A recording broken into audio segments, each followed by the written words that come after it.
Hello, my friend. Today we're going to talk about the writing process.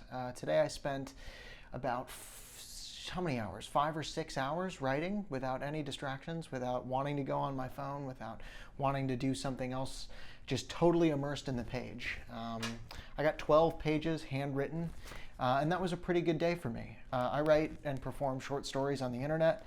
I have been writing consistently for a number of years now, I think 3 years, and that all started with a very basic journaling practice. What I want to share with you today is how to start writing, why you should, let's start with that. My writing practice started as just journaling. I bought a physical journal from the store, I bought a pen, and I started just recording my thoughts. My goal was to write stories, but that was really hard. Like, it was just difficult to take an idea in my head and make it exist on the page. I really underestimated the gap between idea and execution. Very different things.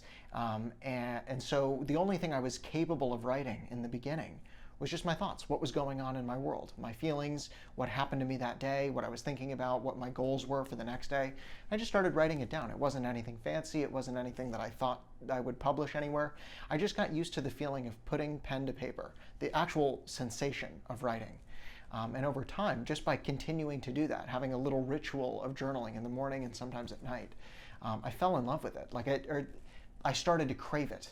I would be on the train and I wanted to take out my journal and write what was going on.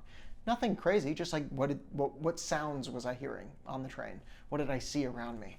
You know, what day was it? What period of my life was I in? And I think it's really important to touch on this because most people stop writing or stop journaling because they have a really high expectation of creating something, right? They want it to be a thing that they can share, or they want it to be good. And it's like, no, that's not what it is. It's a digestive process of your brain. Does that make sense? It's the same, like, you know, you take in information and then you expel it. And that's really what writing is in the beginning. What journaling is you're just getting stuff out of your body, what needs to come out. You are slowly training your ability to observe the world around you. And that's a really important skill, especially in today's day and age where people are really distracted, right? The norm nowadays is to be caught up in your phone or to be caught up in something that doesn't matter. Most people are not going about their lives actually paying attention, trying to pay attention to what's happening. Training your ability to pay attention is a very important skill, and journaling in the morning and at night is a great way to do that. It's hard to give advice on it because you really don't want to be thinking about tactics.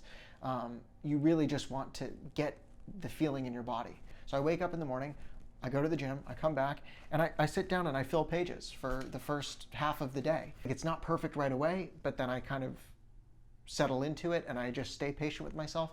I notice my attention drifting, thinking about something else, thinking about what the finished product is going to be like. Oh, how many views is this going to get? Oh, are people going to like it? What are my grandparents going to say when I become successful? I just catch that train of thought and I bring myself back to the page, not with punishment, not like, oh, you're so bad at this, you're so, brain rotted. Nope, just bringing myself right back here and I'm going to keep writing. It's very calm, very loving self-talk. Took some time to practice that, but I wrote like 2 stories today. I drafted 2 stories. That feels great. It's very important for me to share this because I've talked very generally about this practice for the last couple of years, replacing consumption with creativity, becoming a creator as an antidote to the consumption, cheap dopamine lifestyle. I am in it right now, like proper. I am exercising, I am doing the thing that I've spent so much time talking about. I am practicing what I've preached, and that feels great, and I just want to share that. So I know this might be a little bit all over the place. Bear with me. Okay. Let's talk about the writing process itself. I've gotten some questions on this. Like, I write by hand, and I have some reasons I do that. I want to talk to you about how I do it. So I write by hand first and foremost. When I'm drafting a story, specifically fiction, I want to write by hand. This is a practice I first learned from Neil Gaiman, who's the author of American Gods, The Graveyard Book, Coraline, as well as Chuck Palahniuk, author of Fight Club, Choke, Survivor, a number of other great books. Those are 2 big inspirations for me, and I discovered their advice a few years ago when I first started journaling. They talk about writing by hand for a number of reasons. Neil Gaiman writes by hand because there's no distractions. He can go with a notebook into a cafe or a public place and just sit and write, and on days where he doesn't feel like writing, he doesn't have email to check, he doesn't have YouTube to watch, he doesn't have music to listen to. He is able to get himself bored to the point that writing is more interesting than sitting and doing nothing. The rule he gives himself is that you don't have to write, you don't have to do anything, but you can't do anything except for write. And so that's how that goes. And then Chuck Palahniuk, I haven't heard him talk extensively about it, but he was on the Joe Rogan podcast, famously, and was like talking about the writing process with Joe, and Joe was talking about like the writing by keyboard, and he was like, oh, that's not writing, that's typing. Typing is a thing you do in airports or, you know, when you can't do anything else. Writing is by hand. And there was something about that that resonated with me, because this is a little bit ooey gooey woo woo, so, but like there's something magical, kind of sacred about writing by hand. It's just a very human thing. I think there's magic that happens when you do that. There's something about the tactile sensation, right, of feeling an actual pen, the instrument in your hands as you're writing, you know, feeling the words make themselves. I like it a lot, and right now I'm using a fountain pen that I really like. I fill it up with a little ink bottle, and I write in these big Moleskine notebooks. None of this is sponsored, although I would love to partner with that because I love their products. But yeah, it just feels like magic when you're doing it. That's a good reason. When I was a child, hang on, let me grab my pencil. So when I was a kid, I would spend hours in my room thinking up stories and twiddling with like a little pencil. At first it was like a wand, like a magician's wand, but then it became a pencil like this. And I would like make little figure 8 motions and become hypnotized by the images, by the vision, the sight of the pencil waving. Anyway, I think it's a form of stimming. I don't know, but I would do that, and I would imagine stories, and I would go deep into my imagination, and I would spend hours doing this as a child. This is what I did instead of playing video games. Like I just genuinely wanted to be doing that. By writing by hand, by using this pen, I tap into that a little bit. So I get sucked into the story, sucked into what I'm writing through the combination of the sensation of writing and then the visual stimuli of the words appearing on the page. This is so in the weeds. I don't know how relevant this is for you, but like that's how I start. I crave the feeling of pen on paper because I've spent so much time doing it. There is an emotional release that happens. There's satisfaction that comes from bringing your ideas out of your brain and onto the page, and then you combine that with the tactile sensation, and your brain creates an association. So you associate the writing sensation with the thinking and literally bringing your ideas to life, which is magic, right? And then you become addicted to doing magic. Okay, so that's the drafting process. When I'm drafting, it's a fast, furious thing. I want to get the idea out of me as quickly as possible. I try to do it without editing, without, I'm not working backwards at all. I just keep moving. I take the idea and I try to take it to its natural end as quickly as possible. That's an idea I got from Joyce Carol Oates, who's one of the most accomplished story writers of all time. And really, I'm so inspired by how prolific her career has been. She just writes with a blue-collar work ethic, like constantly. Writes 8 to 10 hours a day, every day. Doesn't talk about it, just does it. And she talks about finishing your first draft very quickly. I recommend this for anyone who's writing, no matter what it is, whether it is a short story or an essay you're doing for school. Get the first draft done quickly. Don't try to get it perfect. Don't try to perfect the first paragraph right away. Just get the rough draft and then go back and edit it. It just really helps because once you start editing, you start second guessing yourself. You get too much in your head, and it's you can't really, you lose the magic a little bit because you're in editing mode, you're in architect mode as opposed to magician mode.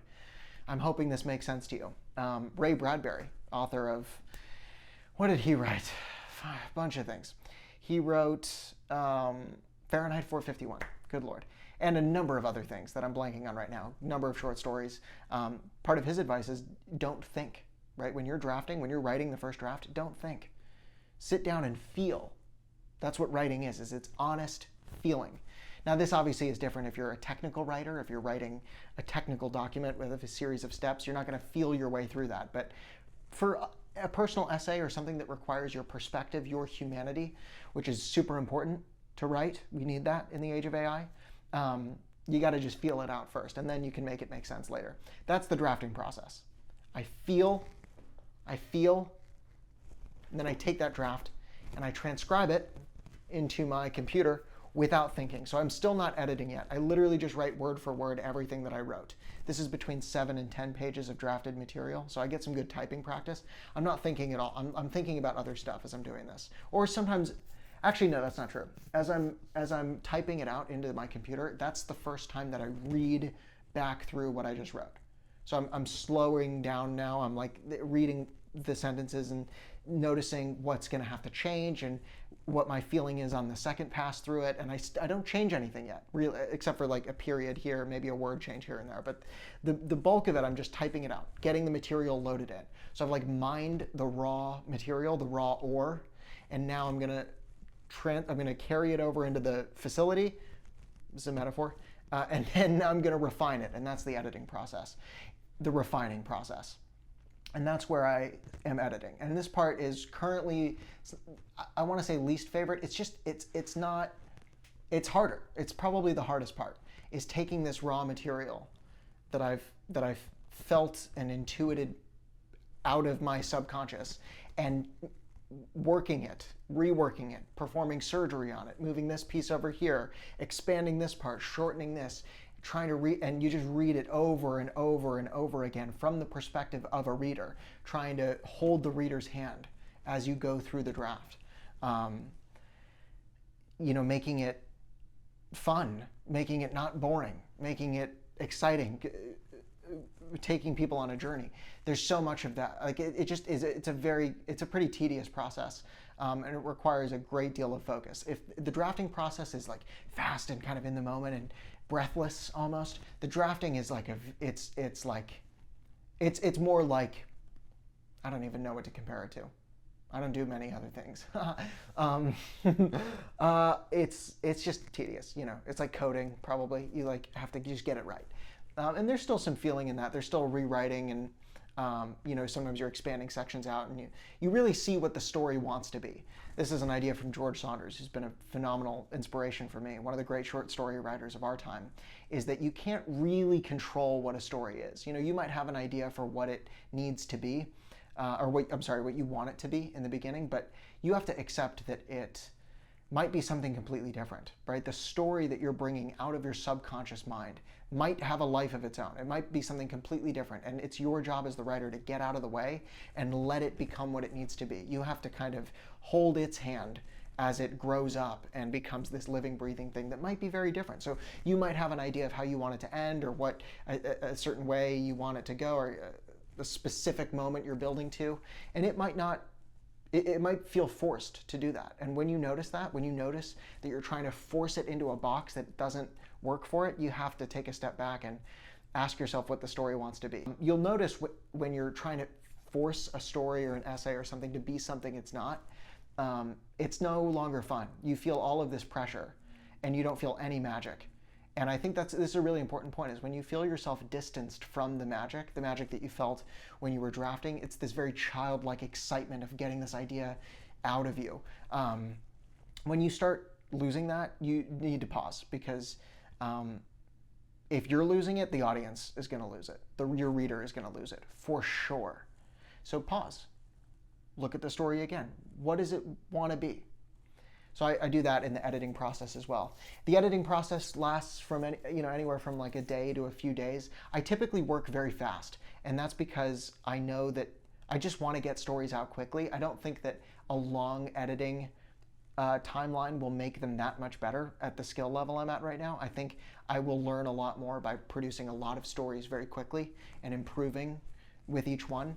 So as opposed to raising my ceiling and making a story as good as it possibly can be, I'd rather raise my floor by producing as many stories as I can within reason, while still making them pretty good, and the raw material getting better over time. That's the working theory.